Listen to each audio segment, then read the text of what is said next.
Shut up and sit down.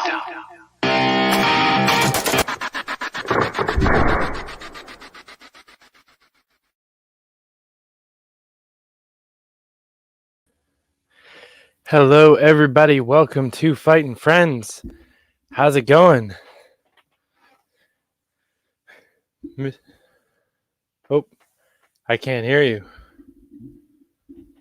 How about now? It's going well, David. How are you? I'm doing pretty good. It's a normal Monday. It's been a little bit hectic, but we're getting there. Yeah. I had a hectic weekend. I had a couple big shows that were set up and internet. So the first one was a little wild, but I think it was pretty entertaining. So the entertainment factor outdid the catastrophe. I have to agree. I just need to shut my door for noises.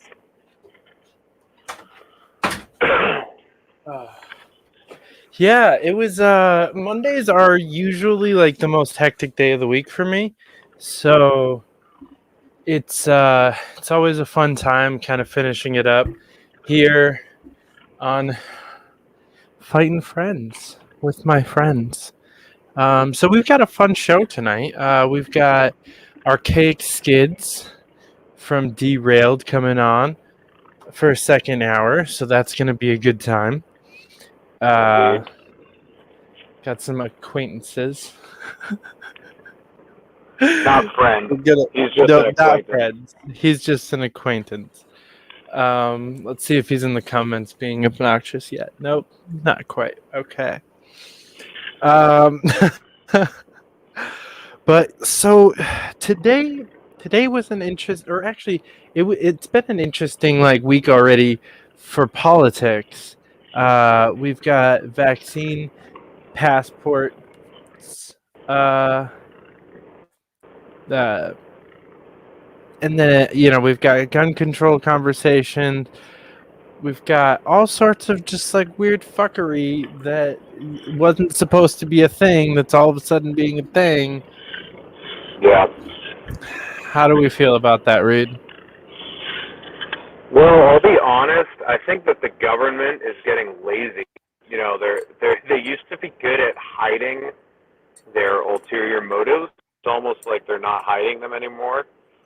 So my general feeling with COVID is that the states are starting to lift their restrictions little by little. You know, they're starting to loosen up, and people in general are starting to move beyond it. You know, everywhere I go, fewer and fewer people are wearing masks. Nobody's saying anything about it.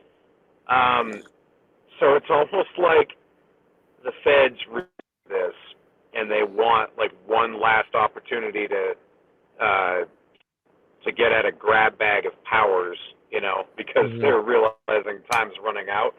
It seems kind of dumb. You know, they're usually better at it.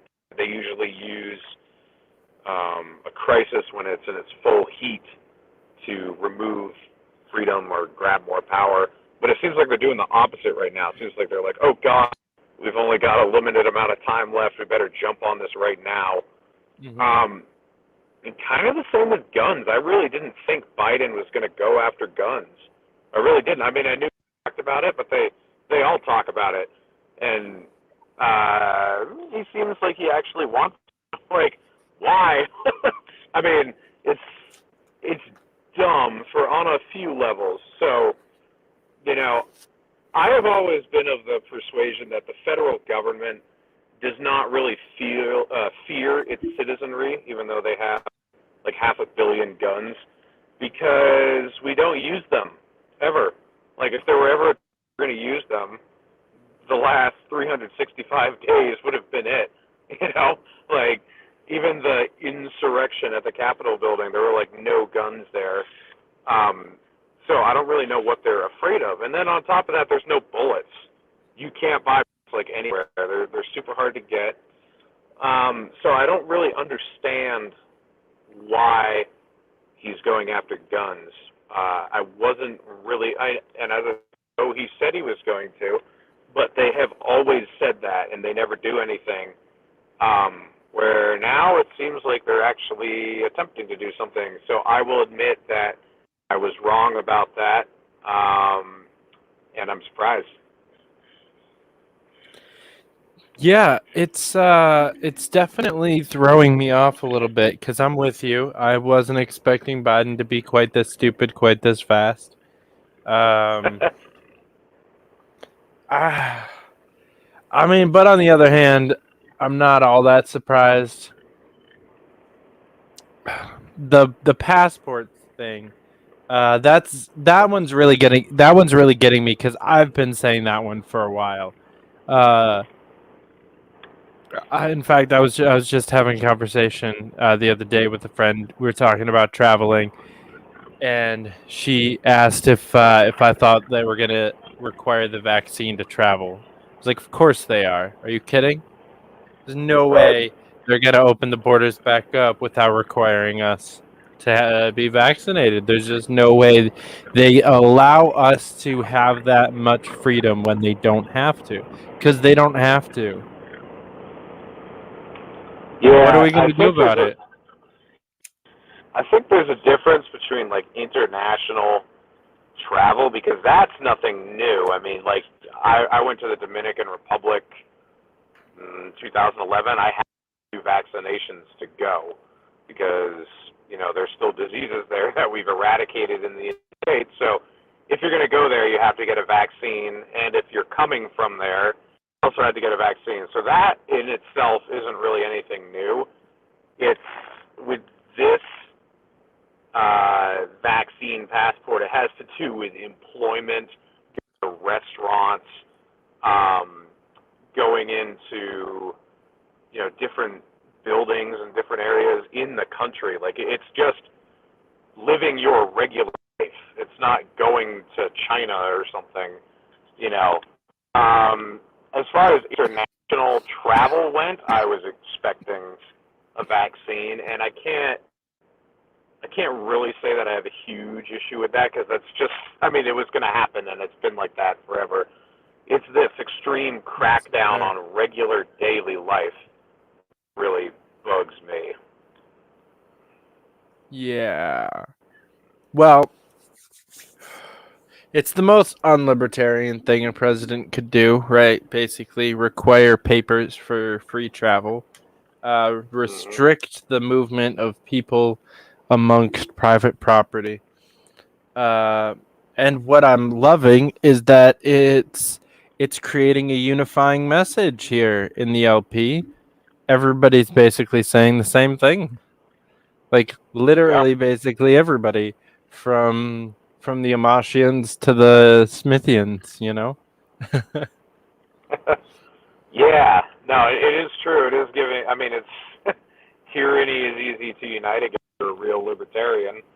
So, um, you know, maybe this will be a bit of a side shot here, but I don't consider Amash a Lolbert or part of the loser brigade or woke or any of those things. I never have. And don't even consider him to be that blue pilled, really. I mean, he is a little, I mean, compared to like Dave Smith, I guess he is, but he's pretty critical of the mainstream narrative. Like, I mean, because as far as I understand, that's what blue pilled means, that you operate inside of the mainstream narrative, and I don't think he does all the time. So, and I know Dave Smith himself actually likes Justin Amash, and so does Michael Malice, people like that like him. It's just a lot of the fans of these people have a lot of clashes, and that's kind of weird. But I wasn't surprised when Amash said what he said. That I was expecting it. So It's fair. Yeah, I definitely think that there's a dichotomy amongst the fans that doesn't exist amongst the people. It's like sports. It's yeah, like we have these rivalries amongst our friends between our teams, but the actual fucking players are better friends than than we are with the players. Yeah. Yeah, I think Um, also the other thing is like the LP Twitter account is kind of a joke. But I mean, I read the article that they emailed us, and the article is way better than anything they tweeted out. They did tweet the article out. I think they just should have been more pointed with what their headline was. But I don't know. I think people sometimes give the LP Twitter account too much attention. Like, give it attention if you're on Twitter, because that's where you are. But outside of Twitter, I don't really talk about the LP Twitter account that much because, I don't know, it deals in the Twitter sphere, and that's kind of the only place that it really matters that much. yeah, I was actually on Archaic Kids show the other night talking about this because I think I'm just really so sick of hearing about that Twitter account because it's one Twitter account. It's managed by not really necessarily social media people that I'm aware of. Um, it's just like it's a fucking Twitter account. It's one fucking Twitter account. Why if you are part of the Libertarian Party, right? If you are part of the Liberty Movement, especially if you're part of not the like if you're part of one of these takeover groups or whatnot, why would you identify that one fucking Twitter account as the party? And like I keep hearing people say like, "Oh, the national party is blah, and the LP itself is blah." Even Phil Labont and I kind of got into it when it came onto my show because he was talking about that. You know, he was criticizing the LP's Twitter account and then putting those criticisms onto the entire party. And like as if because the Twitter account went soft, the entire party went soft. And that's just unfair and kind of dumb. It's like it's one fucking Twitter account. Like let's treat it as such. Well, it's an important Twitter account. I mean, it's the National Libertarian Party. So I think they should But do you? When was the overhaul. last time you saw a tweet from the from the Democrat or the GOP accounts? When was the last time Well, one they of put them those out. two? What? They put tweets out. Oh, you Okay. cut out on me. Say that again. Oh, I've seen them put tweets out, like the Democrats, or I mean, they've got a few. They've got a few different accounts that represent the party, or they have I think they have the Republicans, the Democrats, and then they have DNC and GOP or something. I can't remember, but Yeah, they've got I think it's the Democrats and then it's GOP. But like those accounts come up every once in a while, but it's not like they're like Nancy Pelosi, AOC, like the main Democratic politicians are so much more active on Twitter than at the Democrats. yep. Well, I Like think at the Democrats is going to put out like one or two statements about something, and then they're just going to retweet a bunch of other people's stuff. Like that's how the other parties do it. Like, I don't understand why people expect the National Party to spend its time on Twitter. I don't want to be giving membership dues to people who are going to spend their time on Twitter. I want to give membership dues to people who are going to figure out how to win fucking elections. yeah. So a couple things. One is we don't have the same luxury that Democrats and Republicans do. So what we do say matters a lot more. You know, maybe it's not fair, but it's the way it is. The other thing is, you know, they were pretty prolific in their tweets when the January 6th thing happened at the Capitol building.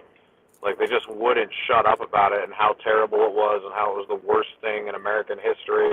And then during Trump's second impeachment, how he needed to be impeached, you know, they just would not stop talking about it. So it's comparison.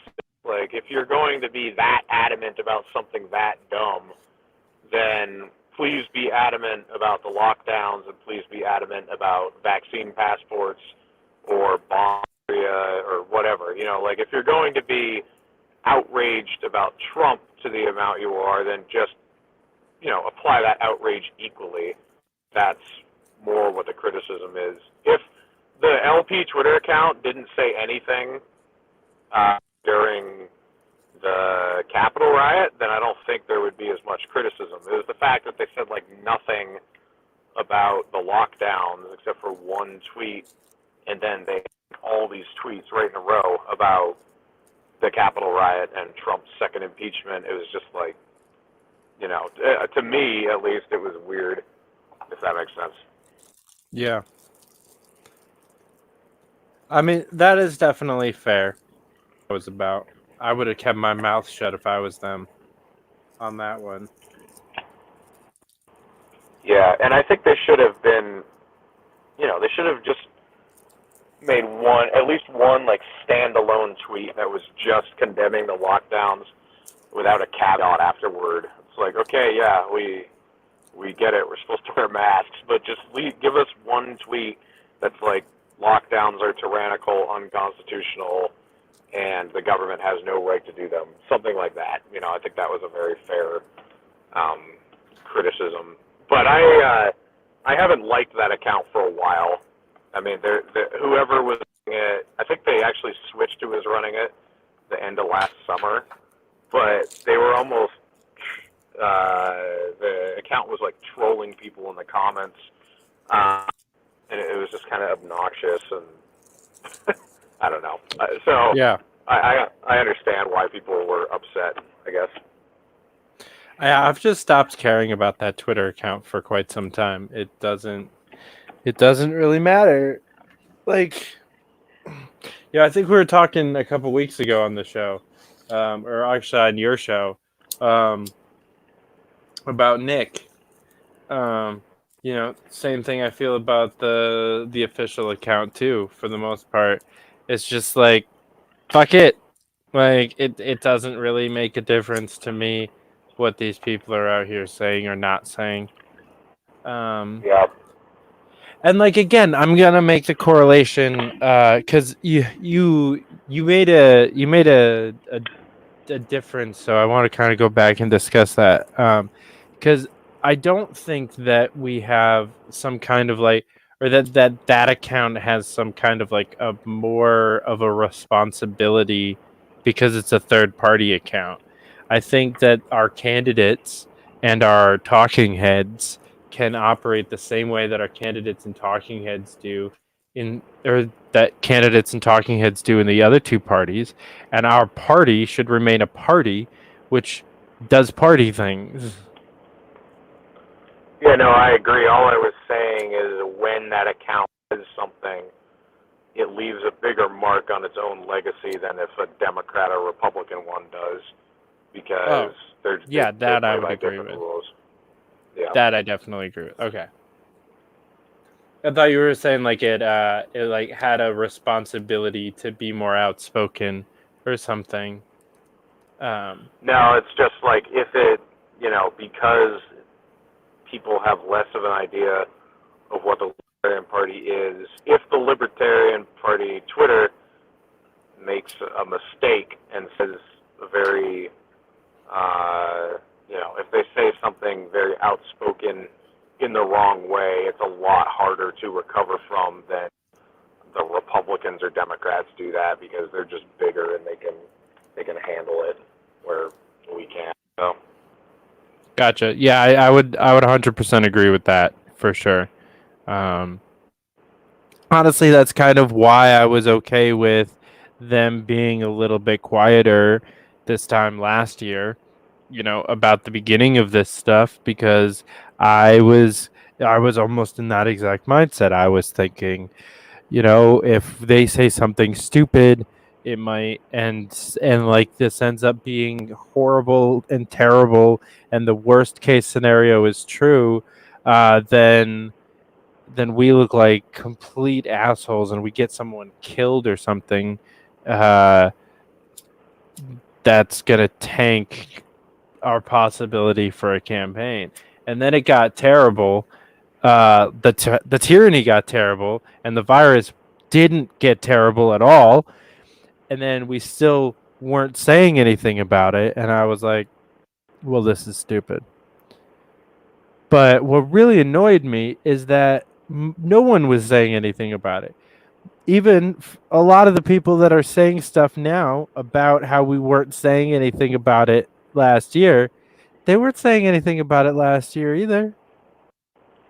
Yeah, I was. I have receipts. I actually posted a thing on Twitter a few days ago and I've been reposting all my. You've probably seen it on Facebook because I'm getting all my 1 year ago reminders, and I was one of the few people. So I was in Arizona, and there were not mandatory lockdowns. There were actually kind of like voluntary lockdowns almost. Everyone was just so terrified that they were staying home and not going anywhere. What was pissing me off was the CARES Act. I just couldn't believe it was going through. And you opposed it at all, you were just demonized as somebody who care about people who were dying from the virus or whatever. I mean, it was not. I mean, Thomas Matthey, he was pretty the only guy to stand against it in a strong manner, and they threatened to throw him out of the Republican Party. And Rand Paul had some amendment on an aid bill that came right before that was for like $700 billion or something, and he had made an amendment to pull the troops out of Afghanistan and offset the spending, and people were demonizing him too. And I was just like, what the fuck? Like, so crazy. I mean, no one's reading what's in this bill. 90% of it's going, or I think 80% of that one was going to corporations, and they were called PPP loans, small business loans, and small business loans sound a lot better than corporate grants. So that's what they call them. But a lot of that money went to pretty big businesses that were not small business, and a lot of that money was never returned because if you followed certain guidelines, you didn't have to pay it back. So you had businesses with tons of employees getting free money when they didn't need it, and the scraps were going to the people. I didn't even get a check out of that one because I made too much money in 2019. So I was railing against it, and people were actually thought I was sort of that I didn't care about anyone. If this bill was all direct payments, I would have fewer issues with it. I wouldn't necessarily support it, but that's not what it is. It's a giant corporate giveaway. So yeah, I can actually say I was one of the few people who was railing against it before it was cool. So yeah. What also annoys me now is that a chunk of these people still aren't railing against the lockdowns. They're railing against the fact that the LP isn't railing against the lockdowns. Yeah, that's true. I mean, I would agree with that. I think, well, it's like you just said. If you put your money where your mouth is. I mean, especially if you're a hypocrite and you weren't doing it early on. But now, if you're still not, you're just angry that the Libertarian Party isn't doing it. Well, what are you doing other than tweeting about it? Like, are you actually advocating against it, or are you just sending a phone for 5 seconds? Mm-hmm. Yeah, and especially with the idea of these vaccine passports, and honestly, just the idea of vaccinations in general. Like, I'm not an anti-vaxxer by any stretch of the imagination, but the fact that I don't need it has gotten me to the point where I will not get it. Like, there is no way that I'm going to Yeah. get this vaccine because I refuse. At this point, it's about more than a fucking vaccine for me. Yeah, I'm in the same boat. I haven't gotten it, but after today, I decided no, I'm never going to get it because they're requiring you to live a normal life. So in my mind, the best way you can resist is through non-compliance. So I'm not going to get it. And, I'm a truck driver. If they if they get it to travel from state to state, I'll just quit. I'll just be like, nope, I'm not. I mean, because I feel that I have a responsibility because I'm sort of independently wealthy, not really, but I'm very well off, and I don't have a family, don't have kids, don't own a house. So if I'm not going to be obstinate and I'm not going to advocate against government tyranny, then who is?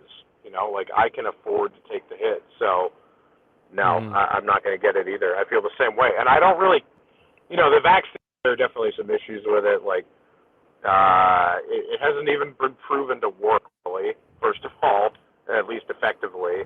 Right. It's not that I like the FDA, but it's not even FDA approved. And so I don't know. I mean, I'm not I don't think there's some dumb theories like it alters your DNA or whatever. There's people, these idiots don't understand anything about biology or science or whatever, making all these crazy, ridiculous accusations.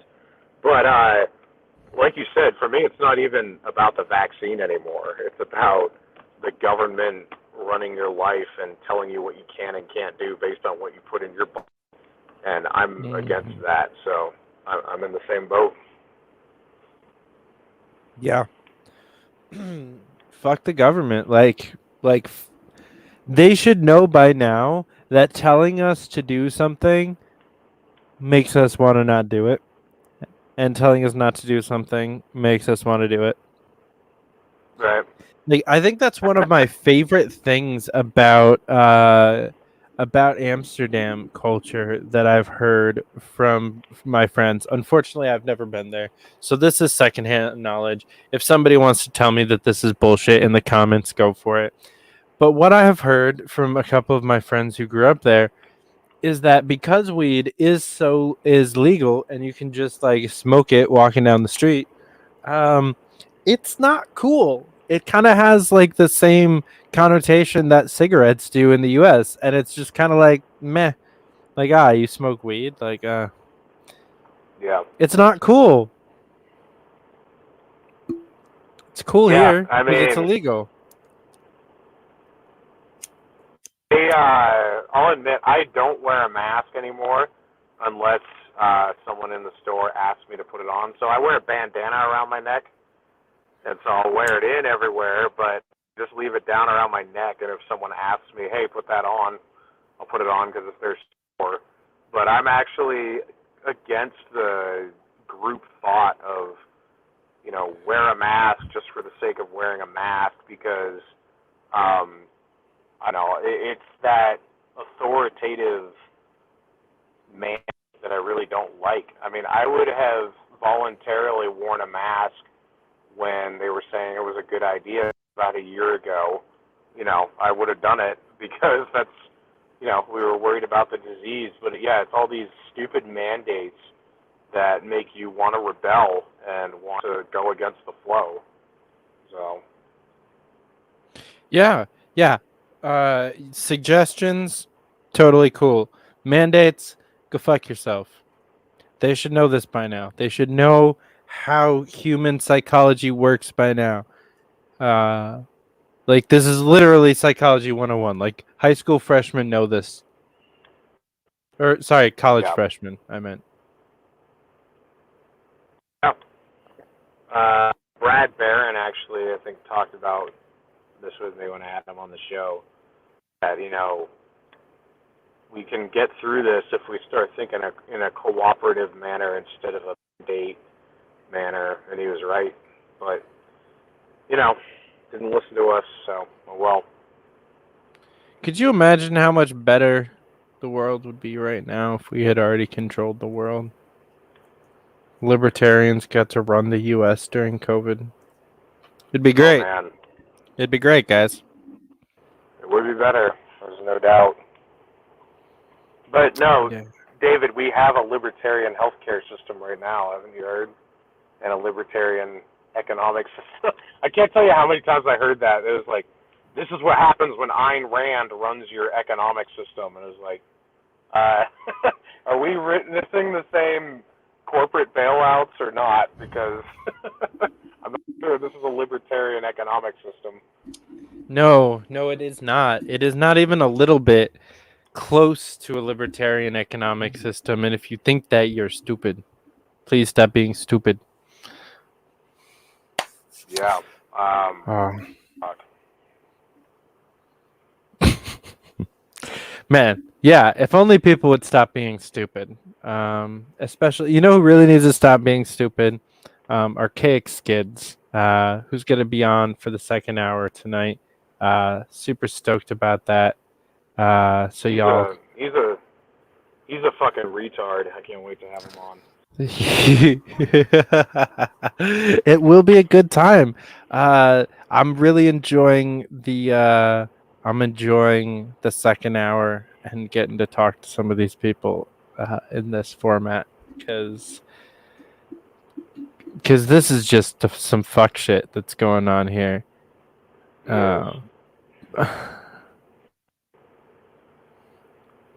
But if you guys are enjoying what you're hearing so far, be sure to click the like and subscribe buttons that are below, and definitely stay tuned for the second hour because that's going to be a grand friggin' time. And if you really, really like what you're hearing, you can donate. Cash App, Fight for Liberty. We would appreciate that because StreamYard is not free, and neither is anything else that we do in life. So if tonight's entertainment is valuable to you, give us a couple of bucks. You should check out the last comment, David. Oh, what are we getting? David is the Robin to Reed's Batman. That is actually pretty accurate. That is accurate. Yeah, I mean that really is accurate. I mean, you have like 10 times the following that I do on every single outlet. But for some reason, I'm the one controlling the show. It's all good. I've been on Archaic Skids and he's got like 3 followers or something. So it's true. That is true.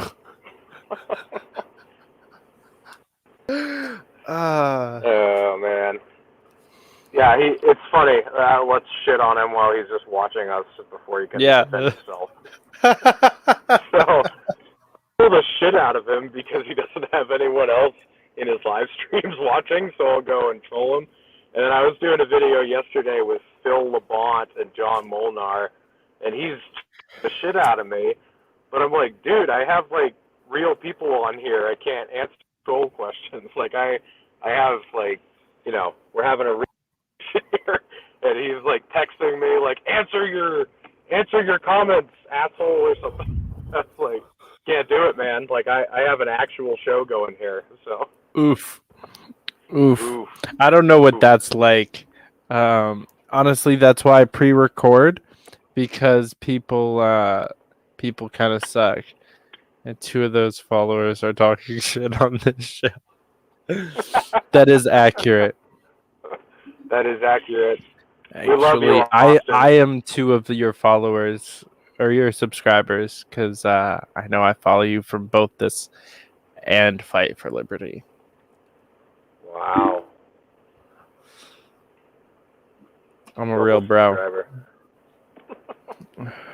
Oh man. Yeah, the largest live stream I was with Dave Smith. I had like 150 people on the live stream. That was the highest so far.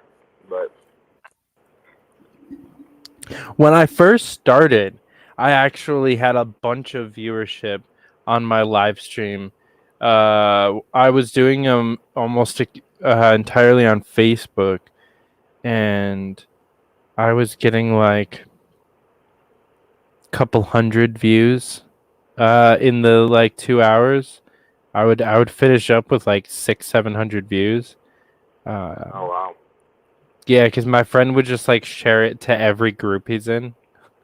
Mhm. And because it was him doing it, not me, I didn't feel like I was, that would be annoying for me to do that, but he was doing it. Yeah. Uh, well, we do appreciate the love from Mr. Daniel, though. Daniel's great. He He follows me is. like everywhere. He's great. Yep. Yep. I found him on Facebook because he was sharing links of my videos to the Libertarian Mises Caucus page in the comments. Like people would say something about something, like it would be about Dave Smith or Kerry Wedler or Phil LeBlanc or something. Just like post a comment with a link to one of my videos. I was like, whoa, who is this guy? So then I friended him on Facebook, and then I found him on Twitter too, and he subscribes to me on YouTube. So he's great. Great support there, Daniel. Amen, amen, amen. Good guy. I think that's been my favorite part about the show and Liberty Twitter in general. Is like there's some dope ass fucking people. Especially especially the people we've gotten to meet specifically in Liberty Unity, like Elaine and Griffin and Kevin and Jeremy. Like, the fuck did these people come from? And how did I not know who they were last year? Yeah, I really like everybody except for Austin. I mean, if I'm being honest. So Yeah, it's true.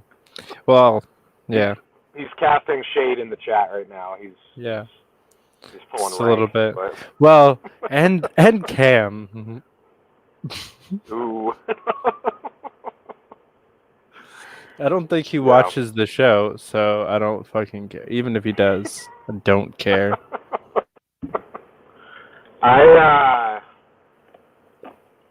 Man, that group chat is weird. That one has a lot of people in it, and some people don't talk in it for like 2 months, and then they'll just randomly show up. Mm-hmm. So, it's gotten heated with a few different people in there a few times. It's an interesting chat. It's probably the most interesting chat I'm in, actually. So. Yeah, I have most of my group chats muted. So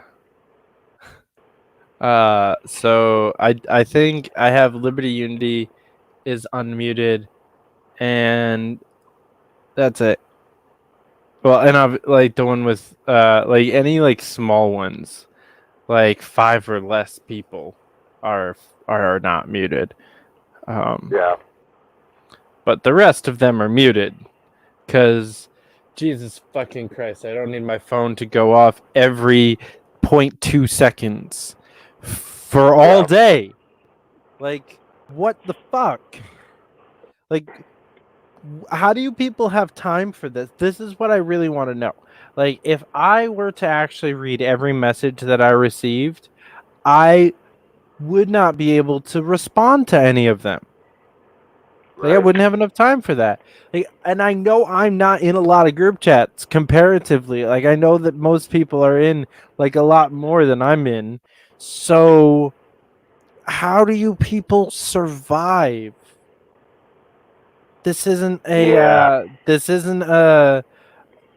rhetorical question, people. If you're in the comments, how do you exist in like 18 different group chats?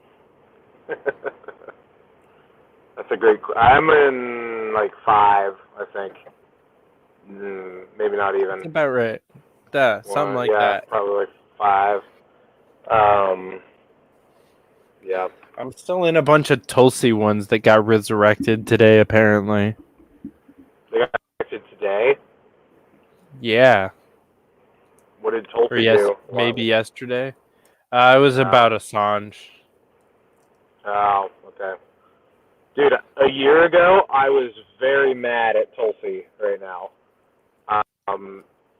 For a couple reasons. One was for endorsing Biden, but the other was actually because she was softly supportive of the CARES Act. She didn't vote for it, but she was like hamming it up as though it was great. Because she was in Hawaii and she couldn't leave, so she couldn't come vote for it. But she's talking about all the relief in it. And I was just like, what are you talking about? Like, this is such an abomination. I was not happy with her a year ago. I was reliving some of that recently. I was like, yeah, because I was remembering a lot of the emotions I was going through as I'm seeing all my Facebook posts from 1 year ago. But yeah, good times. Yeah, I honestly have been staying off of Facebook, which is the only one that does the memories thing for me. So Right. I haven't seen very much of that. I've basically been almost exclusively on Twitter. It's just more fun. It is. I did see you share a Facebook post the other day when she won, or 2 weeks ago maybe, when she won like delegates in American blood or something, and your post was like, "Here we come" or something, and you were resharing it and saying like, that didn't work out how I was hoping. Well. Oh well. Yeah, because when she got a delegate, I was like, "Fuck yeah, we're getting back into the debates. It's on. Like it is on." Negative. Negative Although, Ghost Rider. to be honest, like, I mean, they fucked her over in the earlier debates, but once it got to that point, Joe Biden has like 500 or 700 delegates, and Bernie has like 530 or whatever, and then she has 2. Like, obviously, you're not going to be in the debate. Like, you know, I was totally with her on all the earlier ones. She got fucked over super hard, especially in New Hampshire. They invited Michael Bennett when he wasn't even polling in New Hampshire, and she had like one poll that had her at like 8% or something, and wouldn't let her come. Like that was fucking bullshit. But by the time it got to that last date, and she was like, "I can't believe they're not letting me in," I was like, you have 2 delegates, and they've got 700 and 530 or whatever. Like, they're not going to let you in. Like, duh. But I don't know. That was just me. So. Yeah, I mean, like it makes sense, but they definitely did change the rules after she qualified to something that didn't qualify her. Like, Yeah. like as much as I do kind of understand them doing that, and it almost kind of being fair, it's still kind of fucked up. Not cool, bro. Yeah. Not cool. Not cool. No, I agree. I mean, she over super hard that entire election cycle. So a year ago is when I got into the Libertarian Party, because I remember after February 11th, it was super obvious that she was not going. I never really thought she could win, but obviously she wasn't even going to have a position anywhere or any leverage to do anything, because she just wasn't going to win anything. And then after Super Tuesday, it became extremely obvious that, like, hoping for anything was a waste of time. So I think it was like the middle of March I started looking at the Libertarian candidates, and Jacob Hornberg was the only guy that I heard anything about, really, other than Vermin Supreme. So I kind of liked him. I was like, okay, this guy is saying all the right stuff. You know, I agree with everything, and it was kind of a relief after being on Tulsi's campaign, because I was like, wow, I've got someone I can really jive with on the issues. And then Justin Amash jumped in April, I think. And then my opinion of Hornberger started changing pretty quickly, because I liked Justin Amash too, and I was kind of in between on the issues at that time. Like, I was a little more radical than Amash, but I wasn't all the way with Hornberger. but it was just the vitriol toward Amash and the straw manning, I thought. And, it was so funny because when Joe Jorgensen said that Tulsi was a socialist, so many people flipped out. I was thinking, like, holy shit, you guys, if a Hornberger candidate, like, he was calling Justin Amash a fucking socialist.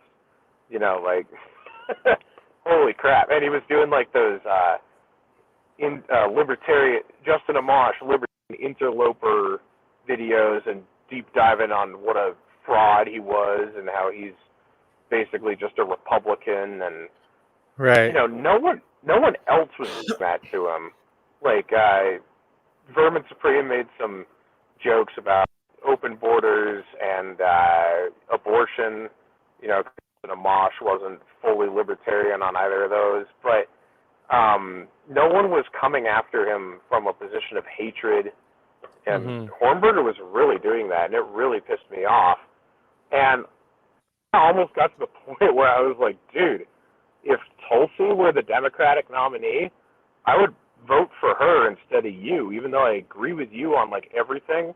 You are not who I want representing our movement. I mean, you're portraying us all as a bunch of pearl-clutching idealists who want nobody who disagrees with us on anything to be part of the movement, and that's not successful, because Tulsi was, like, the opposite of that. She was like, hey, we're not all going to agree on everything, but we can get behind this core issue of being against wars and having a government that works for the American people. So that was a unifying message. It wasn't a litmus test. And, man, Hornberger was just totally into the litmus test bullshit. And it really rubbed me the wrong way. And I was actually, I actually still think Joe Jorgensen was a better candidate than Hornberger. I think she was a good candidate, but she was, I think it's going to be easier to recover from her than it would have been to recover from Hornberger. I agree. Once Amash dropped out, I wasn't really campaigning, but I was just advocating anyone but Hornberger. I don't care. Like, if it's Vermin, fuck it, I'll vote for him. But and I would have voted for Hornberger against Trump and Biden. I would have. And again, just to clarify, I agree with the guy on basically everything. It was just his messaging and his persona and the way he presented himself and how he was so exclusionary that really rubbed me the wrong way. How he presented himself and libertarianism. Like, what really annoys me about the hardcore right-wing libertarians compared to the hardcore left-wing libertarians, as much as I know we argue against this dichotomy all the time, but this one seems to be fairly true. The ones on the right are normally arguing that, like, this is the only libertarianism. The ones on the left are arguing like, I don't know, bro, but this sounds cool. Like, yeah. Vermin Supreme compared to Jacob Hornberger is just like an extremely different thing. And one is very much more libertarian than the other. Even though Hornberger might match up to the platform more, I think his attitude and his personal philosophy makes him less libertarian than Vermin Supreme. Yeah, so I have not studied Vermin Supreme extensively, but from having him on my show and to him talk, there really isn't anything that's not libertarian about him. He's not a capitalist, but he's not someone who is opposed to property rights or is opposed to self-ownership. I mean, he made a tweet about it once, like, I don't care as long as it's voluntary. He basically made the Magnus Panvidya approach, like, if you want to live in a commune, as long as it's voluntary, that's great. If you want to live in a town where you all own your own houses and your own land or whatever, like, that's cool. I think we can coexist. And that's an argument that I'm still friendly toward. Like, to me, Vermin is actually a left-wing anarchist. And I think there are very few left-wing anarchists. There are very few right-wing anarchists, too. But I feel like a lot more left-wingers believe that they're anarchists when they're not. You know, like, he is actually someone who doesn't believe in government and believes in voluntarism in a left-wing manner, where, like, Vaush is not a fucking anarchist. You know, like, I don't think a lot of right-wing libertarians who aren't anarchists would call themselves anarchists. Like, Ron Paul would never call himself an anarchist. You know, Rand Paul wouldn't call himself an anarchist. You know, Justin has straight up said he's not an anarchist. You know, like, none of those people pretend to be anarchists. Where Adam Kokesh is a right-wing anarchist, and he claims to be, but there are very few right-wingers who aren't anarchists. Actually, he kind of challenged the term when he came on my show a little while back. He was talking about not actually advocating for anarchy and being. He almost started talking like a prag a little bit when he came on my show last year. Really? It was super weird. Because I applauded him as the first logical sounding anarchist that I had ever heard talk, and he actually started saying that he's not a fan of the term anarcho-capitalist, and I was like, sorry.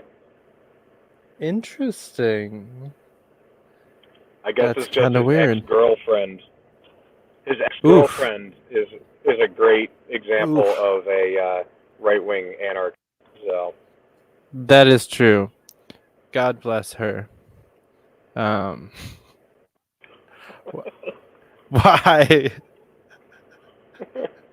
What? Oh my gosh. I mean, all right.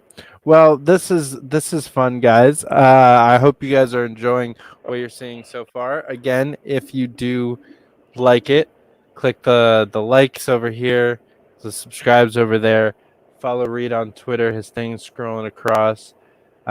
We will be right back with the second hour with Archaic Skids. Here is a little message from our sponsors. I think it says so much that the concern about anarchism is that it could devolve back into something like government, right? Like, oh no, we can't have freedom because we might end up with the system we have now. We have been waiting for the Hail Mary pitch of the national media just deciding to give us a bunch of attention and let us on the debate stage, and then we get to catapult to the White House. It's not going to happen. And we say things like, you know, what all Americans want is freedom. That's not true. We made that up. That's absolutely not true. We need to agree on this one thing, and we need to go in there and hand these politicians their asses and say, you're done, we're in, and we're dismantling this money system, and we're going to bring the government back to the American people. And then once we give it back to the American people, guess what? The American people are going to decide what kind of society they want to live in. Because the left started World War I, World War II, the Korean War, and Vietnam. Those are all started by Democrats. Vietnam is only because they didn't want to go, because there was a draft. You're Luke Skywalker, man. Tell me something important. Teach me something that matters that I don't know, you know, or show me you're leading somebody else. And especially, I'm sorry, but like, we're the Empire killing the Sand People here and shit. Like, this is so obvious, Luke. They tried to get people canceled back then. They got some people canceled, but, you know, it was mostly politicians. It was mostly people in power. And when you play a power game, when you decide you're going to be a Machiavellian, I mean, you're expect to get your throat slit at some point, metaphorically. And, so, no, this is completely different. This is going after, like, regular people. As long as people look at other people as people, and we can remember and think about our humanity, and our individualism, then I think that people are inherently good. And I think it takes outside forces to otherize people. Like, why are we here? Why are we here? Because we care about these real issues, because these are real human beings who are suffering, whose lives are being ruined. Let's try to come together and brush some of this stuff off and deal with these really important issues. Because all this other stuff is like symptoms. It's symptoms of the central problem. And unless you solve the central problem, then we'll be fighting over Mr. Potato Head forever.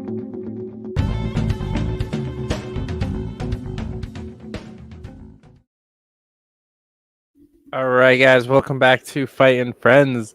If you don't already subscribe to the Naturalist Capitalist, you should do so.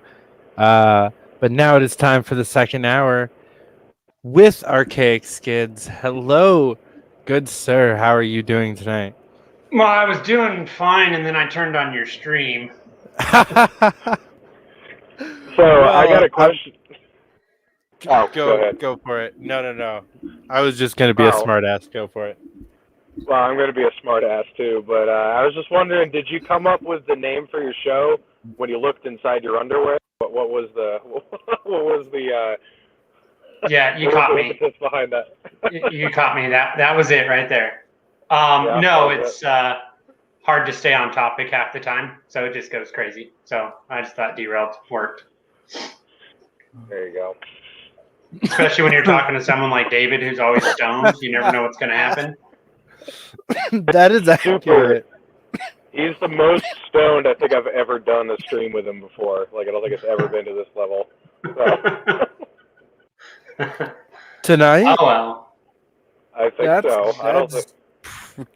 That might be true. That can't be true. No? Maybe. I don't know. I'm pretty stoned. I was in like 4 meetings before this, and just where I didn't really say much at all at any of them. So I was just like chain smoking joints in all these meetings because I just did not want to be a part of them in all reality.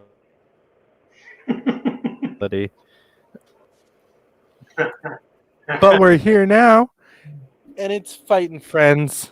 So, Mr. Skids, I'm curious, why do you have frames inside of frames and nothing inside of the frames? Because women are weird. Okay. And they're the ones that decide how to decorate things. Okay. Yeah. Yeah. That is completely fair. See, I thought it was. It looks cool, actually. I thought it was because rich people are into modern art, but I wasn't sure what it was. So. No. I'm not. My kind of art is let's go blow shit up. Ooh. That's my kind of art too. No, but girls like pretty things and other stuff that they think is pretty, and you go, whatever, honey, just do whatever the hell you want. I don't care. It's fair. Honestly, like I actually do like it a lot. I noticed it when you first had me on. I was like, I like the colors and the squares and the stuff. Now I got to change it. Haha. So do you wear a hat all the time? Do you take it off like in the shower or anything, or is it just a? I take it off in the shower, but other than that, it's sleeping, sex, whatever. You leave it on, just like your socks. Everyone knows. Exactly. No, I've always worn a hat.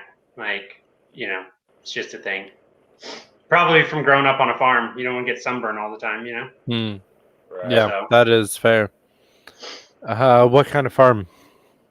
Cattle, wheat, beans, safflower, which is terrible shit. If you ever own a farm, don't grow that. It's like insulation. It's horrible. But just whatever. Then we finally put a bunch of it in CRP because whatever. The government wanted to give us money to grow weeds. So I was like, well, you won't let me grow the weed that's actually profitable. I guess I'll grow your stupid weeds. There you go. How much longer until you get to grow the weed that we all know and love? The property's in Utah. Probably never. Oof. Yeah. I'm going to go with never. So that's something I'm kind of stoked about right now. And it's homework I need to do probably tomorrow night is read the bill that we just passed here in New York because weed just got legalized. I thought weed was legal in New York. It just got legalized? Yeah, like day before yesterday or something. Friday. Jeez. Wow. I thought it was legal. No. I mean, it was decriminalized. But that just means that it was like a $300 fine and they take your weed. And like, and if you have over 2 ounces, then you still go to jail. Yeah. All right. I saw a headline that they banned porn on phones in Utah. So John is going to be leaving. Yeah. John has to move. John has to move. Yep. I can't believe that's a real thing. You like, can't? Really? How old are you? Yeah, it's Utah. It's Utah. We're fucked here.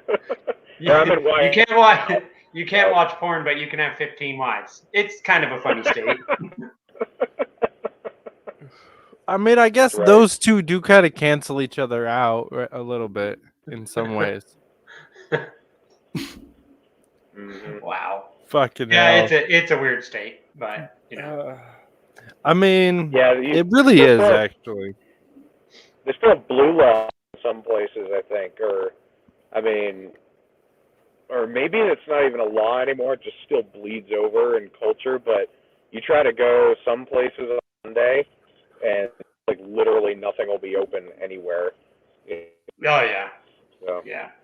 Sunday, like for sure, that's a day that like everything's closed or whatever. Yeah. Every state has really stupid laws though. Like it's still illegal in Colorado to sell a car on Sunday. I have no idea why. Yeah. But Arkansas is the worst down there. Like they still have dry counties and shit. Like that's not just there. No, I know, but they're really bad there. Like they've got a lot of. They're basically communists. So. I hate those words these days. They get thrown around so much. Right. It's so much fun to throw them around, though. What's crazy to me, so what people don't understand and why I need to actually do my homework on this marijuana or cannabis legalization bill is because just because a state legislature or a governor says thumbs up on legal pot does not mean that you get dispensaries in your town. So, for instance, Reed, you know Zach. I don't know, Skids. I don't know if you've gotten the misfortune of interacting with Zachary Josephs at all in your Twitter sphere. I don't think so. Probably a little bit, but good friend. The county that he lives in, it's illegal. Like it's still illegal. He lives in Western Colorado, so and they've been legal there for quite some time. There's still plenty of counties in Michigan. There's still some counties in California that are still not green yet. So when we just think, oh, cool, Cuomo signed a bill. Yay, New York is legal now. I'm going to have a dispensary. No, it's going to be fucking years till there's a dispensary near me, especially here upstate. You know, they're only going to be owned by super rich people because I guarantee the licensing and shit required probably is astronomically expensive. Yeah. I mean, again, I haven't actually read it yet, so I'm not going to, but I would assume so. I just see that's how it happens. Yeah. I finally found one of those midget golden EIB microphones you got there. Did you? Nice. Yeah, I didn't order it. I decided that when I can find one twice that size made of actual gold, then I'll order that. There you go. I decided that I'm gonna definitely when I deck out my own studio, it's gonna be all with these, so that A, it's super fucking cheap because this was cheap as fuck, and B, so we all have gold microphones, so I can keep up the vote gold like the microphone. I got it. I like it. Nice. Well planned out. Not really. I can't believe that Archaic Skids is being elitist to us about his wealth. That's kind of rude. But, Yeah. you know. Well, I It is a little am giving up some of my free time to the poors while I figure out how to evade taxes. So.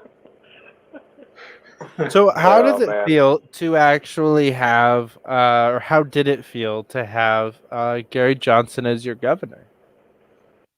I actually didn't live in New Mexico when he was the governor. That's Now, I did actually kind of know that, but Yeah. I couldn't remember how I long can he tell was you governor. that from the, if you just look at the numbers, like you go back, it's not that hard. You can go right on the New Mexico website. You can look at the numbers as far as expenditures, all that kind of thing. His governing principle was really good for the state. And then we got he was followed by some rhino who started to screw things up. And now we have a little 4-foot Nazi that runs the state. So, it's going bad. Hey guys, I'll be right back. Someone just fucking hit me in the truck stop. Like, not hard, but just bumped my trailer or something, so I gotta go deal with it. I'll be right back. All right. Well, okay then. Yeah, Such but is life. if you go back and look at the numbers, though, Gary Johnson was pretty good as far as, he was probably the last governor, I'm gonna guess, in America that was actually fiscally conservative. They wouldn't let the state spend money on retarded shit. You know what I mean? He was able to lower taxes. He got rid of a bunch of laws. So I mean, he was pretty good. And then I guess he stopped smoking weed and became a weirdo. I don't know. That's what happens when you stop smoking weed. You should always continue to smoke weed. Well, I don't smoke weed either, but I also That's the didn't start. point, ladies and gentlemen. Always continue to smoke weed. Apparently, all day in meetings. Yes, that. Jesus fucking Christ. Honestly, though, if I have to listen to like one more person give a report of what they didn't accomplish in the last week, like, because a lot of these groups of people, we meet every so often, and it's like an update on where you are in this task, and it's like, so I'm still working on this thing, and I'll be done with it here pretty soon, and I really hope to have it accomplished in the near future, and it's like, you said that for the last 4 weeks, motherfucker. That's because when they're not in the meeting, they're high and they forget what they're doing. No, these are old people. Doesn't mean they're not high. It's true. That's funny. No, I hated that. Like with the business and stuff, people would do shit like you set them to something, set them to a task, and then a week goes by and you go, hey, are you done with that? And they're like, oh, well, it's like, what are you doing? The hell do I pay you for? Like, right. But I guess these people are probably volunteers. So. Mm-hmm. And the Reed Man is back. Boom. Is your truck okay? There's my trailer. There's no scratches on my trailer.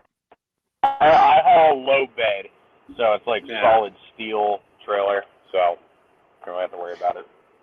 So it just sucks for whoever runs into it. Yep. I like it. Get over it. So. Nice. So I've actually I've been looking into possibly a new business venture, or actually really an old business venture, because you can't sell Pokemon cards, dude. No, I mean, I do have some Magic the Gathering cards that I need to sell off here but that's a task for later in the week. Fuck, where did Reed go? I don't know. He took off. This motherfucker just disappears. There he is. I'm here. Sorry. I mean, you let your show get taken over by Ryan Dawson, so why wouldn't you That's let true, he did. your position on this show get taken over? Yeah, he's like, I'm going to have this great show this morning, and then it's like, well, you're not even on it. I mean, arguably, that was the best part. Arguably, it was the best show that the Naturalist Capitalist has ever done. Yeah, the humor outdid the catastrophe, though. I agree with that. If you guys, those of you who are watching, all 4 or 6 of you, if you haven't watched it, go back and watch The Four Horsemen, Ryan Dawson, the Jackman Brothers, and Reed Coverdale, also known as The Naturalist Capitalist, hosted by Ryan Dawson, with the Jackman Brothers, featuring special guest Reed Coverdale. I was on it. I think it's an hour and 45 minutes long, and I was on it for about 10 minutes. So the entire thing. he was on it long enough to introduce him, and then just apologized like 6 times for not being on his own show. Dude, I didn't even introduce them. I couldn't even introduce them. Like, oh, that's right. I wasn't even connected. They were just like, "Oh shit! Well, we can't hear Reed, so I guess we're just gonna." I don't even know how I was streaming it. I guess I had service to start the stream, and then it went to the cloud or whatever, and then from there they just carried it. But I got kicked off at least like 7 or 8 times. It was annoying. So. It was hilarious. Wow. I was listening to it in the truck driving, and my wife goes, "Why is your friend not talking on his own show?" This show has been uncharacteristically good as far as tech issues are concerned, and even like video quality is pretty great. That was the only episode I think I've had tech issues with. I've actually been pretty lucky, but yeah, this one is going well so far. Aside from me getting hit by somebody, So good. But That is true, but that has nothing to do with tech. So good for you, StreamYard. Your high quality video is worth the extra couple of bucks a month. They're much better than Zoom, that's for sure. Mm-hmm. Skype is the worst. Skype sucks the most. Skype definitely sucks the most. Skype Do you remember trash. back when you were a plebe and used Skype and recorded it? Do you remember when I was on welfare, basically, and I was just having use? You would send me a Zoom meeting, and then you'd make me the moderator or whatever, so I could record. 'Cause I didn't have a licensed Zoom account or whatever. Yeah. So what I'm getting from that is Reed's show's only as big as it is because David is such a good friend. Right. Well, David is my friend. To be fair, he's specifically That's true. He is talking... your friend. He's not our friend. He's just your friend. Mm-hmm. Yeah, to be fair, you are specifically talking about your biggest episode. Because the Dave Smith episode was on my Zoom. It's true, the first one. That's how Skitty Boy there found out about me, actually. So. Yeah. That's how I found out about both of you. Yeah, that's how I stole part 2 of that episode, which is entitled "Is This Part of the Show?" Over on Fight for Liberty, and I don't think it's counted as one of the episode numbers. I have to go back and count and figure out. I don't even do episode numbers on mine because I don't really care. I just started because I realized I want to keep track. And I also realized that Reed has been cranking out episodes. I started like a solid 4 months before you, 3 months. Yeah. And you are 35, almost 40 episodes ahead of me. Yeah, tomorrow with Drew Hancock's going to be episode 94. So. Okay, so scratch that. You are 43 episodes ahead of me. Well, shit, at that rate, I'm going to be ahead of you pretty soon. What are you doing? Goofing off I'm all the at time. 52. Well, tomorrow I'm recording 52 and 53. Oh, I'm super excited. Let's talk about one of tomorrow's episodes though, real quick, because tomorrow I am having on live Mr. Kevin Hobby and Mr. Rex Lawhorn, the chair of the Oklahoma State Libertarian Party and the former chair candidate, the loser of that race.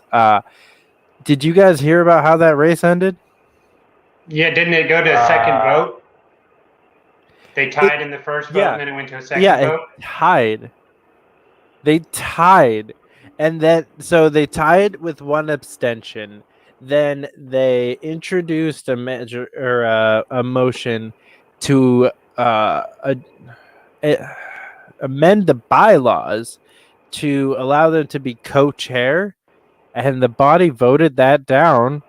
And then they finally went. So they took another vote between the two of them, and whoever abstained ended up voting for Kevin. So he won by one, and Kevin is the chair. But it is like, why? Like, how? Like, how did it even end like that? How do you run a race like that? I'm very excited to ask them that question. I don't know. I have Kevin on my show on the 31st, and I was going to ask him about that because the way they ran their race is the way all Libertarian Party shit should run. Yeah. You know, with respect, and even where you disagree, you can still respect the other person. I thought they did a great job at that. So. Yeah, I hosted a quote unquote debate on the channel. I called it the battle for Oklahoma, or the fight for Oklahoma. Like, it wasn't a debate. It was it was like this, it was just a three-way conversation between, like, I felt out of place. Like, I was the third wheel in this conversation. Like, they were having a great time just talking and chatting with their friend, and I'm just kind of sitting there in the middle, like, hi guys. Nice to meet you. It was like Ryan and the Jackman brothers with Reed just sitting there. Yeah, kind of.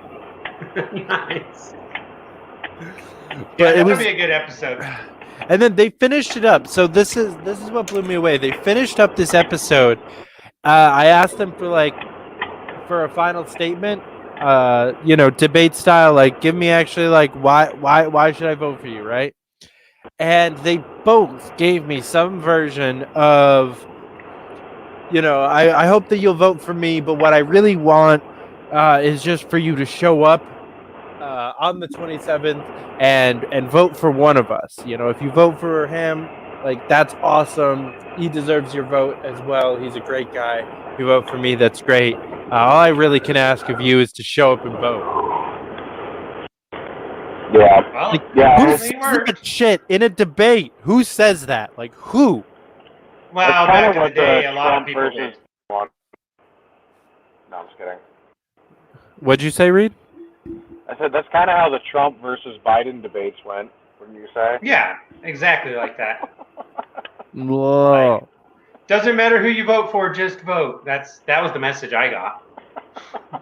I don't even know what message I got out of those debates. I don't think I got one. I don't know. People were really upset about that first debate, and I was like, I think all Republican and Democratic debates should look just like that all the time. They should just throw mud at each other, talk shit. It's hilarious. I thought it was hilarious. It was a very accurate and honest debate. It was like, I am a petulant child and I am an old man with dementia. Like, it was like, yeah, that's pretty accurate. You guys are. Nailed it. You guys nailed it. Perfect. Oh, man. Yeah, but I watched that debate and I laughed hysterically. And then when they canceled the second one, and then that third one, I was kind of hoping that it was going to be like the first one, but then they were like, got their little fighters in their corner a little better. And I'm like, well, this is boring. See, I thought Trump lost the debates because a couple reasons. Like, we didn't know if Joe Biden was going to show up with his pants on. You know, like the bar was set pretty low for Joe Biden. Exactly. And then it was set pretty high for Trump because what we remember about Trump is like stomping like the 50 other Republicans that were in the race with him, and then kind of taking Hillary to town too. So we were okay. Trump was just going to completely destroy him, and then he somehow didn't. It was just like amazing. It was like, dude, you dropped the ball here. Like, you really fucked up. You could take out Joe Biden. Yeah. You took out the Bush and the Clinton dynasty in your last run, and you can't take on a fucking 80-year-old with dementia. Like, what the fuck is wrong with you? Most popular president ever. That's what he did. He got Biden to be the most popular president ever. That's really bad. That's his did you watch that press conference that Joe Biden gave? I saw some of the highlights.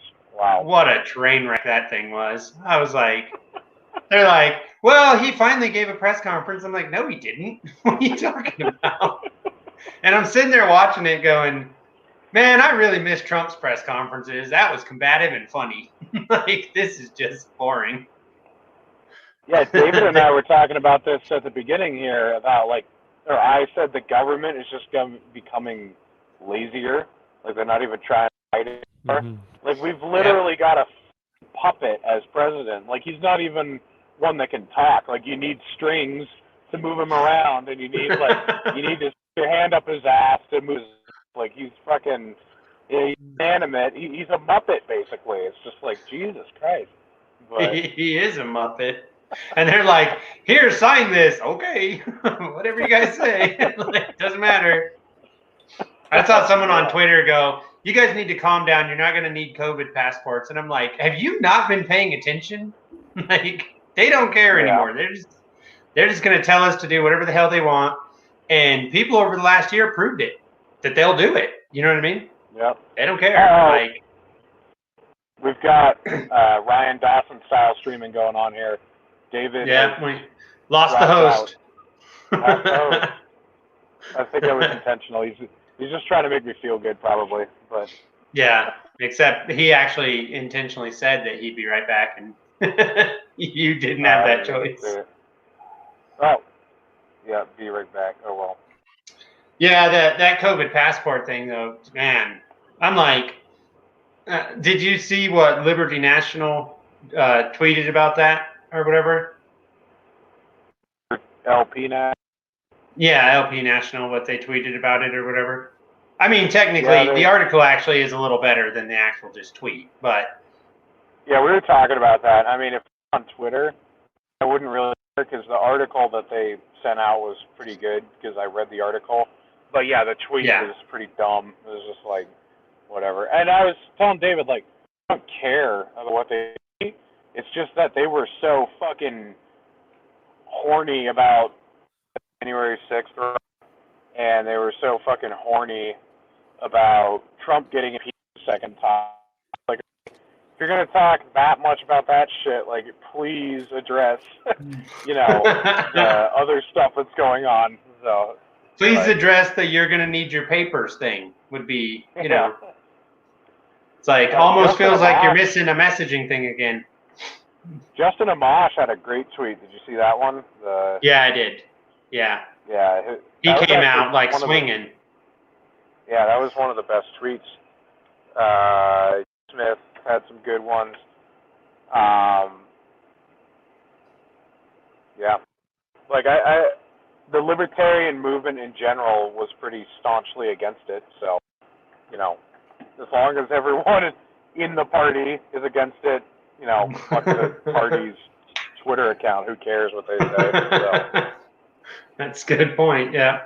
One of my favorite things that I keep seeing, though, and I normally hate to do this, but I'm going to do it, is a bunch of Republicans going, how is it all these people can, get across the border without a passport, but I need one to go to a fucking grocery store? I'm like, that's kind of a good point.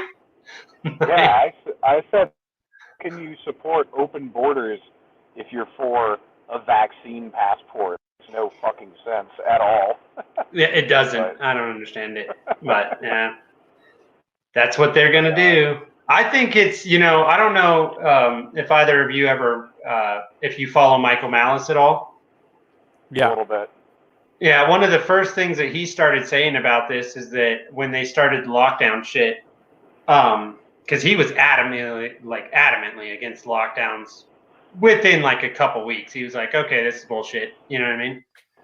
But one of the things he's consistently said it is that some very bad people got a lot of really good data from this whole nightmare of what they can do to people, what people will put up with. You know what I mean? And I'm like, I don't know, man. We'll see. See if they've trained everyone. I feel like this is the dry run because, I don't think that, there's some theories about, the vaccine's like altering your DNA and, it has microscopic microchips to track you or whatever, it's like, no. Okay, that's retarded. These people need to learn how to read. I know. But it does seem like a dry run. Reading is too much work. How easy are these people to control, all that type of shit. But yeah, I agree with that. I it think could be. That's right. terrifying. That's terrifying if this was the dry run. It's like, yeah, I don't know. I'm sure that you guys saw that video of that Uber Eats driver that got his car stolen and he wound up dead from it. Like they wrecked his car and he died in Washington D.C. I didn't see that. Yes. Oh well, don't look it up. Ridiculous. Don't look it up. It's awful. But I tweeted something because someone had said something about why did all these National Guardsmen not do anything about this, right? And so I tweeted something about, I don't understand why Republicans think that the military won't violate the Constitution. They're trained monkeys. They're going to do what they're told. And this video proves it, and boy, did that upset some of the neocons. They got pretty pissed off. And I'm like, I don't care. One lady told me, I'm going to block you. And I'm like, okay. Don't even know who you are. Go for it. Yeah, I don't know. I love the people that use that as I love the people that use that as a threat, as if you give a shit. It's like, I'm going to block you. I'm not going to look at your stuff anymore. I'm not going to annoy you and cause no. I don't understand that. Like, if you block someone because you don't want to put up their shit, okay, fine. But telling them you're going to block them, it's like, okay, and then? I'm a huge fan of the meme that's like, this is an airport. You don't need to announce your departure. I've never even caught blocked. I think I have 4 people blocked right now, and depending on how this conversation goes with our kids, maybe 5, but we'll see. Yeah, I was thinking the same thing. I don't know how many I have blocked, but depending, there might be a couple more. I think I have 3. One of them is one that Reed, which I'm sure is one of the viewers couple, Ron Combs. Yes, correct. I think one of them is I think one of them is Richie, and then one of them is Google. Nope, that's not one of mine. Yeah, I blocked Google because I kept getting fucking ads for Google. And I'm like, I specifically hate you. Like, I specifically don't use any of your products. The few that I do use, I use out of necessity. Why am I getting ads for, how great Google search is? No, I use DuckDuckGo for a reason. Google search is awful. Right. Yeah. I mean, it's great if you don't actually want to find what you're looking for, but otherwise it's awful. Right. Yeah. This is but I don't use Facebook for the same reason, because Facebook's fucking retarded. You know what I've noticed is all of my enemies and everyone I have blocked too, they're all libertarians and Tulsi supporters, which is funny. A libertarian and it was a Tulsi supporter. Like the neocons, like the fucking socialists or the liberals. Like I don't have any of them that really. It's all libertarians and Tulsi supporters. It's kind of funny. I think I have like one person blocked, and I don't remember why, but I'm sure I had a good reason. It's Trump. But, that's why I haven't seen any of his tweets. Oh shit! Well, then I blocked him by mistake because I love watching all the neocons and shit. You'll see them like do TV shows or podcasts or whatever, and they'll go, "Well, the biggest problem with Trump is his tweeting," and I'm like, "That's the only thing that made Trump interesting was the tweeting, was the nonsense that he would tweet." Like, I do miss it. Not gonna lie. it was fun to watch, like him tweet something just completely nonsensical, and then just watch the war begin, and you're like, "What is wrong with you people?" Yeah. Mm-hmm. There's obviously a troll a long time, and people couldn't understand that.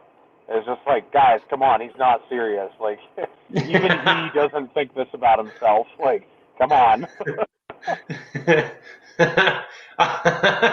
My favorite thing is when he said something about dropping a nuke into a hurricane or some shit.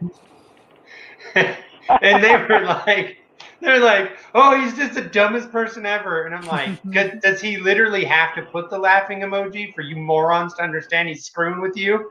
Like, that was one of the best.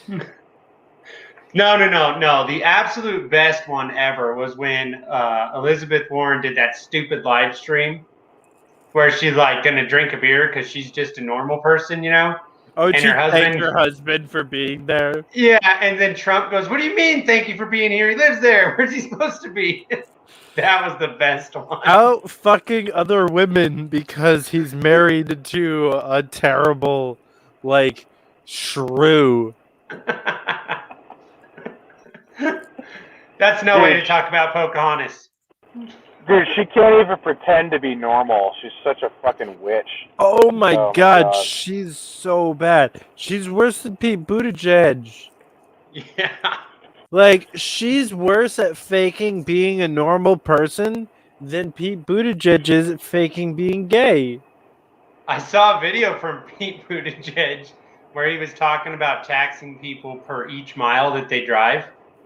Yeah. And I remember seeing it, and I tweeted out, "Wow, this guy hates poor people more than I do." No one got the joke. Oh, man. Yeah, dude, like, the fucking Democrats were so bad last year, or 2 years or whatever. So bad. Like, one of them, Tulsi, was cool is because she wasn't a reptile. Like, the rest of them were... Dude, I'm serious. Like, the only other one who seems so normal is Andrew Yang. Wasn't that? No, fuck that guy. That went away, trust me. No. He sucks now. Like, no doubt. But he was the only other one who seemed human back then. Like, he's a little cyborg now. But back Since then, he's sold some kids to the lizard people. Oh, yeah. No, But, yeah, they were all lizard people, robots, muppets, or fucking, like, yeah, reptiles. Like, they were just bad. I mean, like, wow. I'm looking forward to 2024 and watch the Republicans just implode. All fight with each other again. It's going to be good. It's going to be DeSantis and Don Jr. at the helm.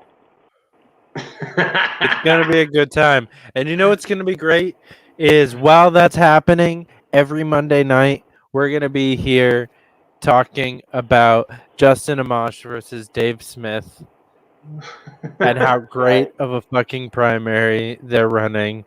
And we're going to have them both on together and talk to them about different things that they agree on and disagree on, building rapport, respect.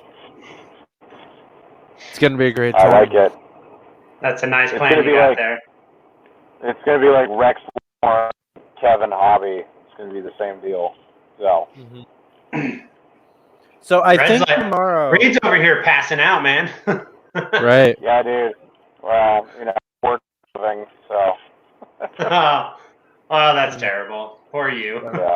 Yeah, it sucks. Oh well. I think Rex and Kevin are gonna say something along these lines tomorrow, but like I want to make like an open fucking challenge to Joseph Bishop Henchman and Angela McArdle to run the race for chair of national the way that Rex and Kevin ran their race for chair of Oklahoma. Because there's no fucking need to be this negative. There's no need to be just to tear people down. There's no need to be arguing like that. Who's worse than who? It's who's better than who, right? That's what we need to be talking about. And it's not that difficult to run a fucking good race like that. So. Well, it must be kind of difficult. They seem to have a bunch of trouble until those two pulled it off.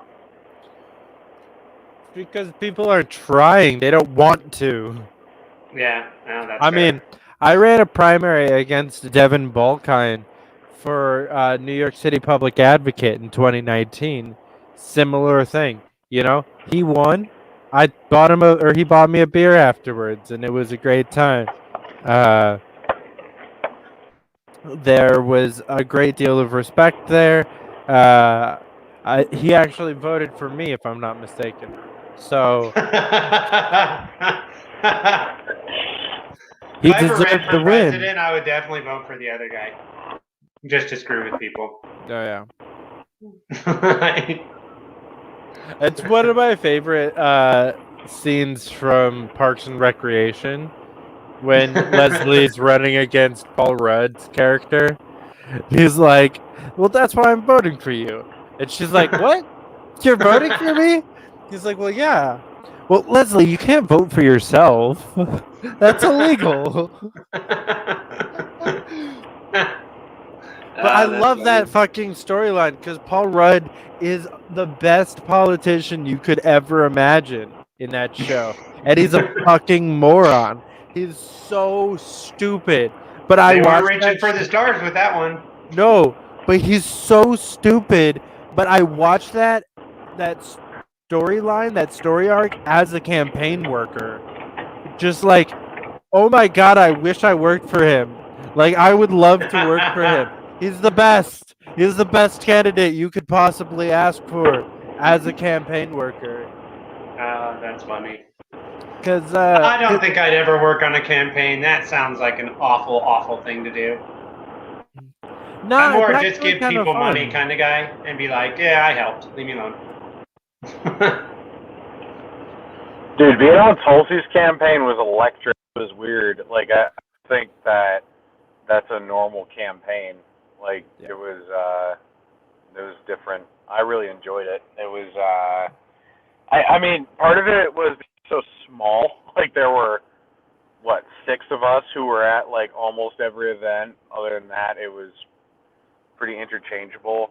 And she knew everybody on a pretty, like, personal, like, she would, I mean, she knew your name, obviously, but then she, like, knew a lot about all of us. So, I don't know. It was different. She knew my name way faster than I thought she would. Like, I definitely, the fact that, like, by now she knows my name isn't surprising considering how much time I spent with her. But the I'm fact sure by now that, she's like, forgot it. What did you say? What did he say? He said he's sure by now she forgot my name. Oh. That might be me true. On Twitter, so. Fuck you. She doesn't follow me on anything.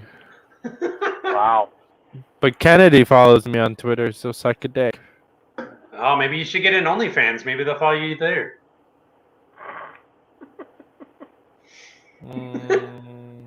Meh.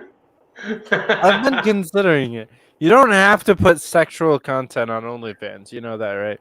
So, like, sure, you can let's go with that. It's literally, well, no, like, it is just a paywall. So, I could put whatever I want on OnlyFans, and you don't really know what it is until after you pay for it. So that gives me some fun ideas. right, it's like Completely screw with people.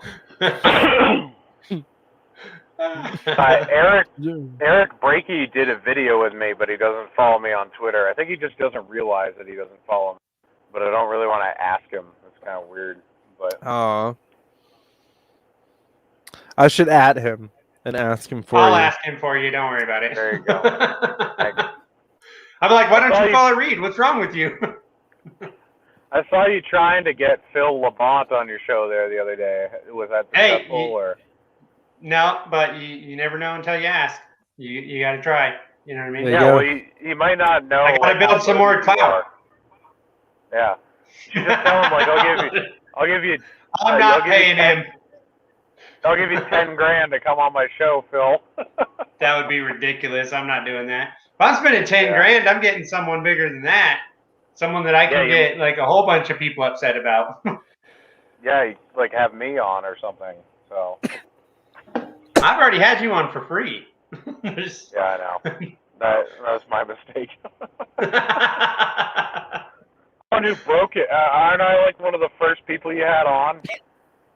Yeah, you're the second. Second. Wow. Yeah, I fucked up there. Oh well. Fuck you too. Who was the first? My buddy Cameron. We just did our second show. We're gonna do a show once a week and talk about all the crazy nonsense race shit going on in America. Blackie and Whitey breaking it down, you know. So I wasn't the first or the second, but I have been on 3 times now. So I think you're the most. Yeah. Although YouTube took down our last one. Did it? Yeah.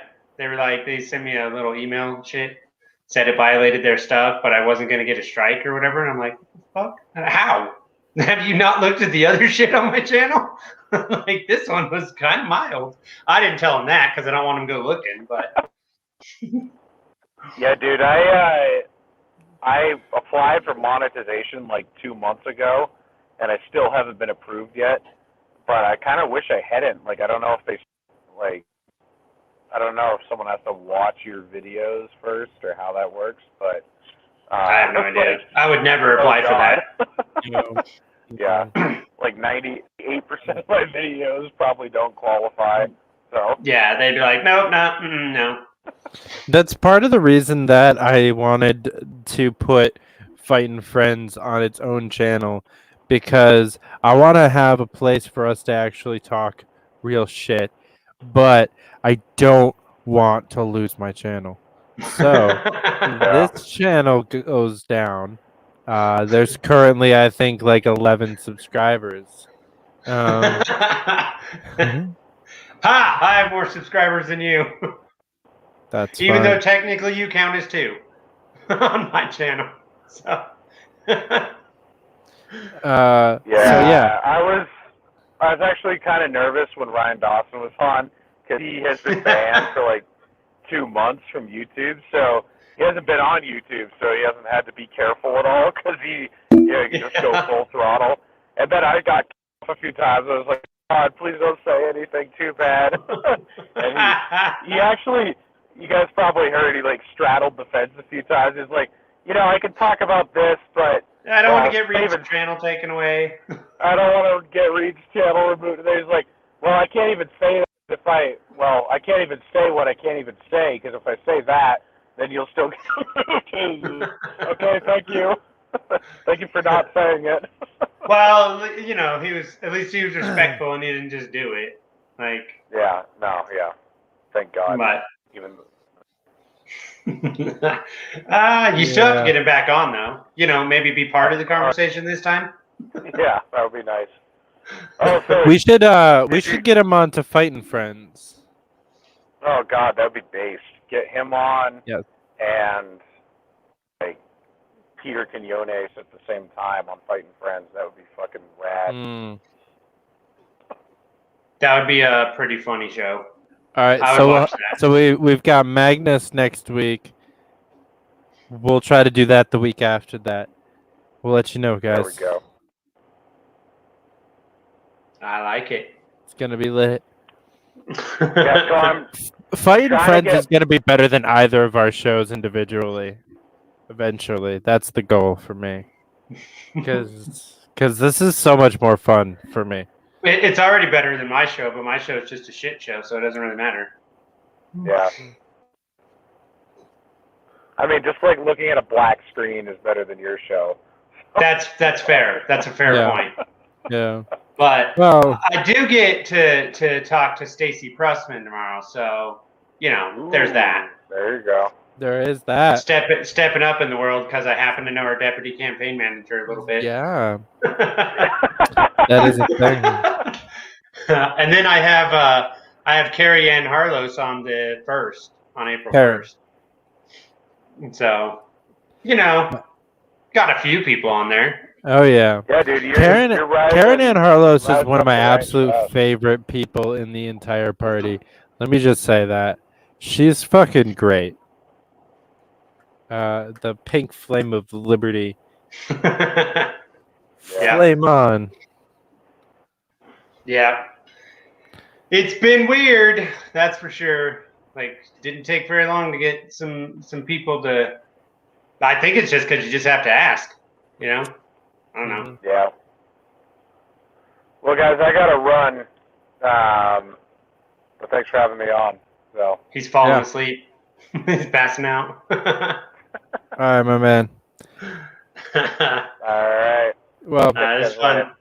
Later, Reed. all right. Man, without the background noise, it is so much quieter.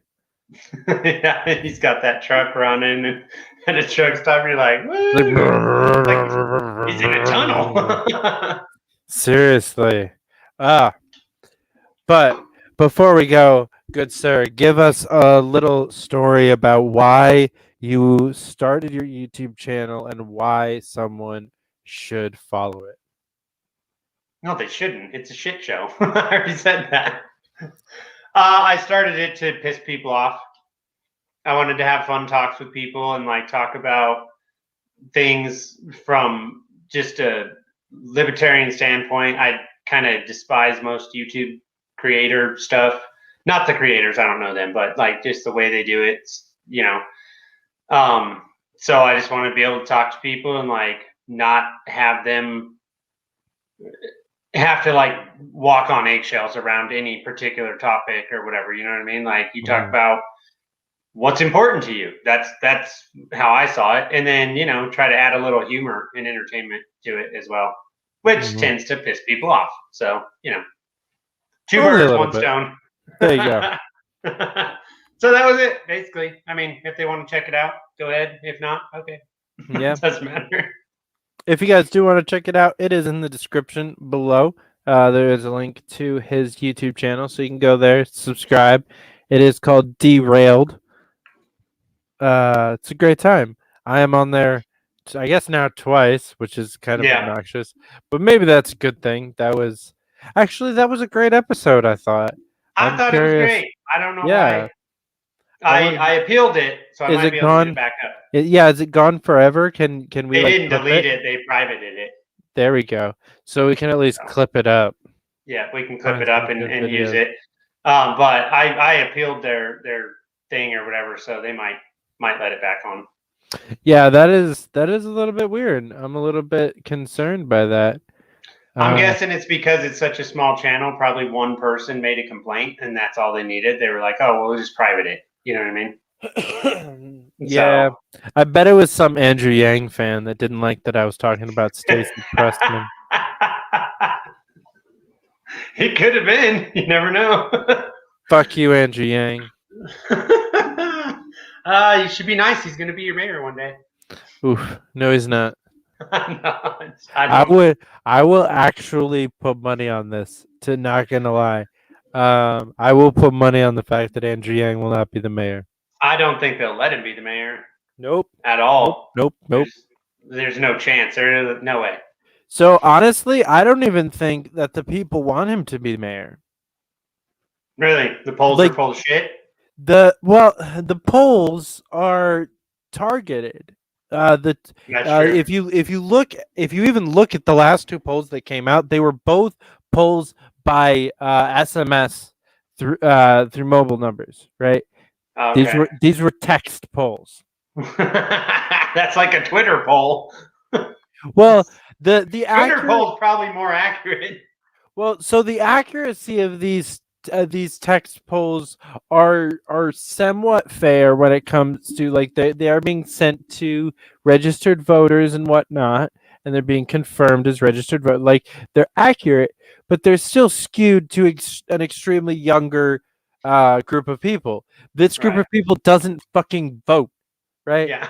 Like Andrew Yang might have plurality of the support amongst the 18 to 55-year-olds, but unfortunately, only the 40 to 70-year-olds actually show up. Yeah. So And Eric Adams has all of the support of that group.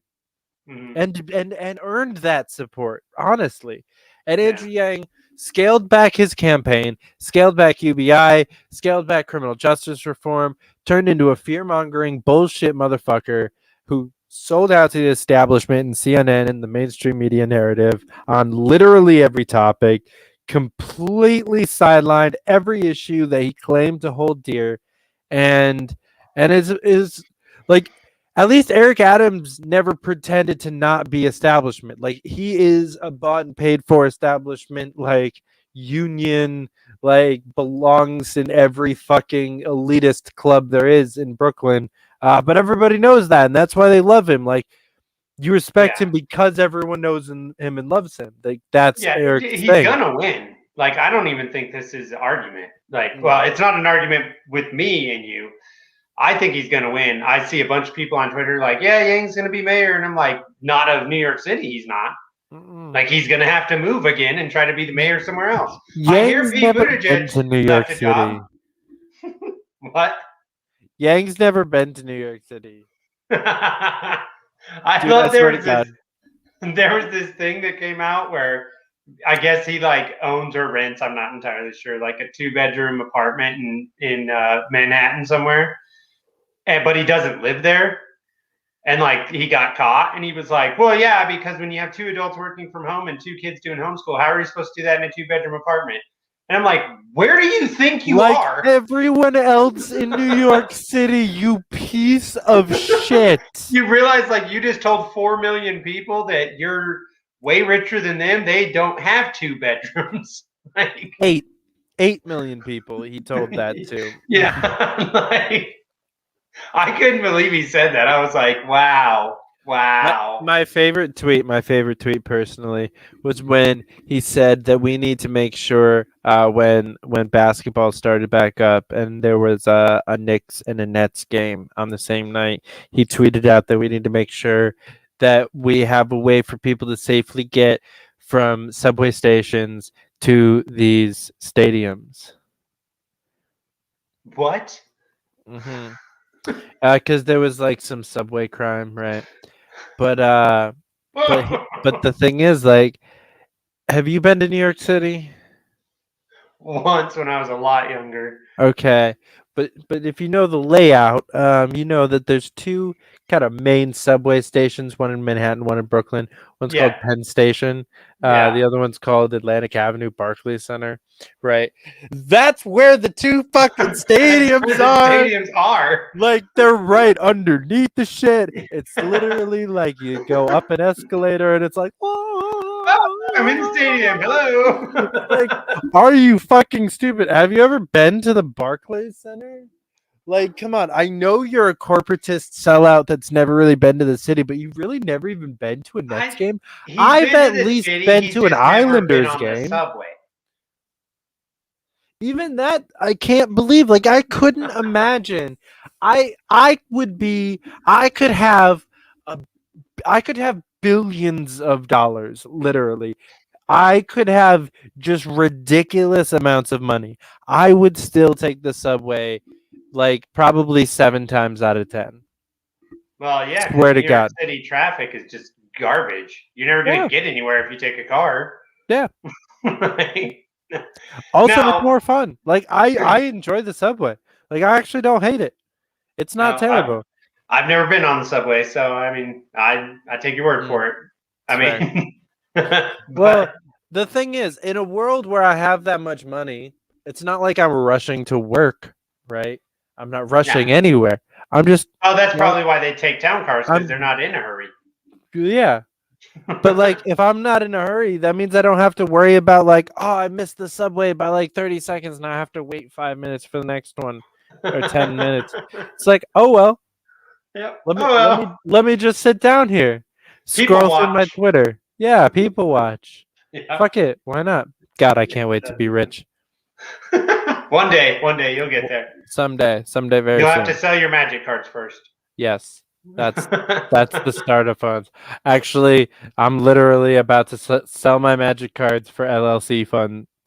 So Hey, gotta got get that this. hustle on. Yeah. Get that Got grip. this. New All right, York man, is I gotta so get up fucking early, expensive. so That is fair. yeah, I know. We're gonna wrap up here we're coming up on our time anyway. So give people a little shout out of where they can find you. Just on Twitter, and I got that little crappy YouTube channel. But you know, I basically only shit post on Twitter, and well, that's essentially what my channel is too. Just video shit posting. There you go. All right, guys, give him a follow and a subscribe. And good sir, thank you for coming on the show. Yeah, man, it was fun. Thanks. All right, have a good night. Later. All right, ladies and gentlemen, thank you so very much for watching. It has been an absolute blast to host Fight and Friends for you guys one more week in a row. It's been a couple of weeks, and we're gonna keep this rolling because this is fun, and people seem to be enjoying it. If you do enjoy it, leave me a comment. Give us some suggestions of who you'd like to see come on for second hour, because we're gonna try to have somebody on every week now for that. Again, if you like what you're seeing and you want to support the channel, please don't hesitate. Give us $10. We really do appreciate it. You know, you could have spent your evening going out shopping, or I guess you're not really going out anymore, but instead of paying for something on Amazon Prime, you would watch this. So if that was worth a couple bucks to you, go ahead and cash app it to us. We appreciate it. Until next time, keep up the fight, guys.